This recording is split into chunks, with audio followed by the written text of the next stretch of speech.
Good morning. Welcome to all students. This economic session, chapter number 9 विदेश व्यापार, जिसे उर्दू में कहते हैं गैर मुल्की तिजारत। पिछले सेशन में हमने चैप्टर नंबर 8 कृषि क्षेत्र के मुतालिक फहमाइशी हासिल की थी। आज से हम नया चैप्टर शुरू करते हैं जिसका नाम है गैर मुल्की तिजारत यानी विदेश व्यापार। अब सबसे पहले देखते हैं कि विदेश व्यापार यानी गैर मुल्की तिजारत किसे कहते हैं।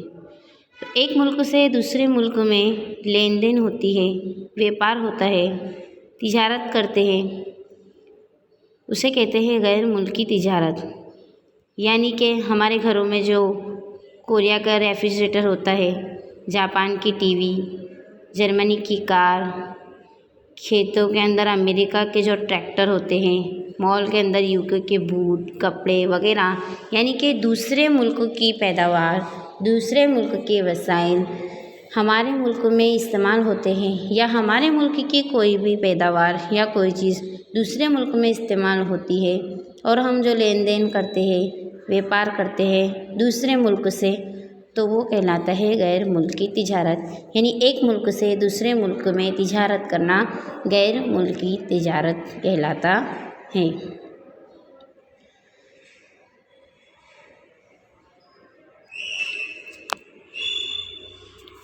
अब इसी के साथ हम आगे बढ़ते हुए देखते हैं मुल्की तिजारत और गैर मुल्की तिजारत यानी आंतरिक व्यापार और विदेश व्यापार। शब्द से ही आपको पता चल गया होगा कि आंतरिक व्यापार और विदेश व्यापार एटले शूँ। विदेश व्यापार तो हमने देखा कि एक मुल्क दूसरे मुल्क के साथ तिजारत करता है, व्यापार करता है, वो गैर मुल्की तिजारत। लेकिन आंतरिक व्यापार यानी मुल्की तिजारत किसे कहते हैं? तो तिजारत यानी कि ऐसी सरगर्मियाँ जिसमें अशिया, खिदमात, टेक्नोलॉजी, टेक्निकल मालूमात और ये तमाम चीज़ें तब्दील होती हैं। अगर हम दूसरे शब्द में कहें तो तिजारत में ऐसी अशिया, खिदमात की हेर फेर जिससे आवक या नफ़ा, फ़ायदे के लिए की जाए, उसे मुल्की तिजारत कहते हैं। सबसे पहले हम तिजारत के मानी समझते हैं कि कोई भी ऐसी हेर फेर या कोई भी ऐसी सरगर्मी अशिया के ज़रिए हो, खिदमात के ज़रिए हो या किसी चीज़ के ज़रिए हो, जिसके बदले में हमें आवक यानी आमदनी या नफ़ा हासिल हो, तो उसे कहते हैं व्यापार यानी कि तिजारत। अब हम देखते हैं आंतरिक व्यापार यानी विदेश व्यापार यानी मुल्की तिजारत और गैर मुल्की तिजारत। तो कोई भी एक देश की हद के अंदर ही तिजारत की सरगर्मियाँ हो तो उसे आंतरिक व्यापार यानी मुल्की तिजारत कहते हैं। देश के अंदर ही यानी कि भारत मुल्क है तो भारत के मुल्क के अंदर ही महाराष्ट्र से जापान, राजस्थान, उड़ीसा, तमिलनाडु, ये तमाम एक मुल्क की सरहद के अंदर ही होने वाली तिजारत मुल्की तिजारत कहलाती है। और मुल्क के बाहर, हद के बाहर होने वाली तिजारत गैर मुल्की तिजारत, उसे गुजराती में अंतर्राष्ट्रीय व्यापार भी कहते हैं।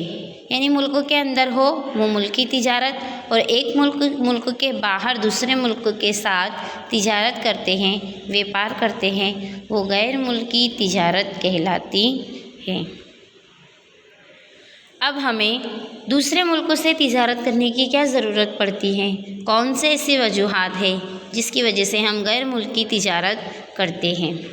तो देखते हैं विदेश व्यापार माटेना कारणों यानी कि गैर मुल्की तिजारत की वजूहात। कौन कौन सी ऐसी वजूहात हैं जिसकी वजह से हमें दूसरे मुल्क के साथ लेन देन करनी पड़ती है, व्यापार करना पड़ता है? तो सबसे पहला देखते हैं हम, जैसे कि भारत खेती प्रधान देश है, तो हमने कदीम ज़माने से ही पढ़ते आ रहे हैं कि भारत ज़राअत प्रस्त है। यहाँ से जो पैदावार होती चाय कॉफ़ी असम से दूसरे मुल्कों में जाती, मसाला वगैरह हमारे मुल्क से दूसरे मुल्कों में उसकी तिजारत करते थे। सबसे पहला हम कारण देखते हैं कि कौन सी वजूहात है। तो सबसे पहली वजूहात है मुल्क में दस्तयाब पैदावार के सामान में होने वाला फ़र्क, यानी कि देश में उपलब्ध उत्पादन साधनों में तफावत। जो मुल्क के अलग अलग पैदावार के वसाइल होते हैं, तो तमाम वसाइलों के अंदर साजो सामान के अंदर फ़र्क होता है, और वो फ़र्क होने की वजह है कि हमें दूसरे मुल्क से तिजारत व्यापार करना पड़ता है। हर मुल्क में अलग अलग मुल्क में पैदावार के सामान वसाइल अलग अलग होते हैं। हर एक की पैदावार अलग अलग होने की वजह से ज़रूरी बनता है कि दूसरे मुल्क में टेक्नोलॉजी वगैरह तमाम चीज़ों की वजह से हमने दूसरे मुल्क से तिजारत करने की ज़रूरत पेश होती है। जैसे भारत में ऐसी बहुत सारी चीज़ें हैं, ऐसे वसाइल अलग अलग है जिसमें हमें फ़र्क नज़र आता है। तो उसकी वजह है कि हमें दूसरे मुल्क के साथ व्यापार करना पड़ता है। हर मुल्क की यही है कि उनके साजो सामान में फ़र्क होने की वजह है कि हमें एक दूसरे मुल्क के साथ व्यापार करना पड़ता है। दूसरा है उत्पादन खर्च, यानी कि पैदावारी खर्च। सामान और वसाइल के उत्पादन के खर्च की वजह से अलग अलग देश जुदा होते हैं, पैदावारी खर्च अलग होता है। हर एक मुल्क में कीमत अलग होती है, क्वालिटी अलग होती है। कितनी अशिया कितने खिदमात ऐसे होते हैं जिसमें पैदावारी खर्च बहुत ज़्यादा होता है, और कोई ऐसी आमदरफ्त होती है या फिर बरामद दरामद चीज़ें होती है जिसकी वजह से पैदावारी खर्च कम होता है। किसी मुल्क से पैदावारी खर्च ज़्यादा होता है, किसी मुल्क में पैदावारी खर्च कम होता है। जो मुल्क में पैदावारी खर्च कम होगा तो जाहिर सी बात है उसे फ़ायदा ज़्यादा होगा, क्योंकि खर्च कम और लेकिन उससे आमदनी ज़्यादा बढ़ती है तो मुल्क को फ़ायदा होता है। तो यही वजह है कि हर मुल्क में अलग अलग पैदावारी खर्च होने की वजह से हमें दूसरे मुल्क के साथ व्यापार करना पड़ता है। और अब हमारा तीसरा पॉइंट है टेक्नोलॉजिकल प्रगति, यानी तकनीकी तरक्की।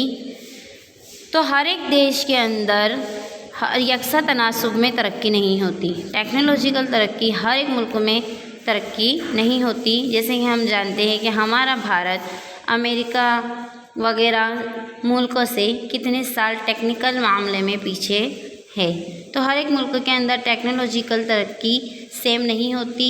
कोई मुल्क आगे होते हैं और कई मुल्क बहुत पछाती यानी कि पीछे रहते हैं टेक्नोलॉजी की वजह से। तो टेक्नोलॉजी की तरक्की दूसरे मुल्कों में ज़्यादा हो और किसी मुल्क में कम हो, तो टेक्नोलॉजी की वजह से दूसरे मुल्क के साथ व्यापार करना पड़ता है। कितने सारे मुल्क में अलग अलग किस्म की टेक्नोलॉजी का इस्तेमाल होता है और उन लोगों को उसकी आवड़त यानी कि आदत होती है। हर एक मुल्क की हर एक चीज़ पैदावारी चीज़ एक सर की नहीं होती, सबकी काबिलियत एक जैसी नहीं होती। इसीलिए अशिया सेवाओं वगैरह में भी बहुत फ़र्क नज़र आता है और व्यापार करने की ज़रूरत पेश आती है।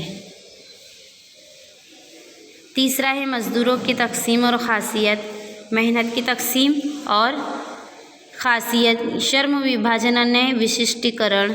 हर एक देश के अंदर मेहनत मज़दूर पैदावार की कौशल्य काबिलियत अलग अलग होती है।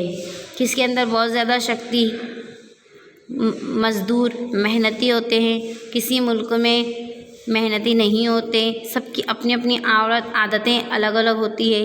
उत्पादन करने के तरीके अलग अलग होते हैं, पैदावारी करने के तरीके अलग अलग होते हैं, उनका दरामद करने का तरीका अलग होता है, बरामद करने का तरीका अलग अलग होता है। तो जो मुल्क में बहुत ज़्यादा मेहनत होती है तो उस मुल्क में दरामद की तरक्की होती है, ज़्यादा पैदावार हो के चीज़ें दूसरे मुल्क में जाती है और उन्हें ज़्यादा से ज़्यादा फ़ायदा होता है।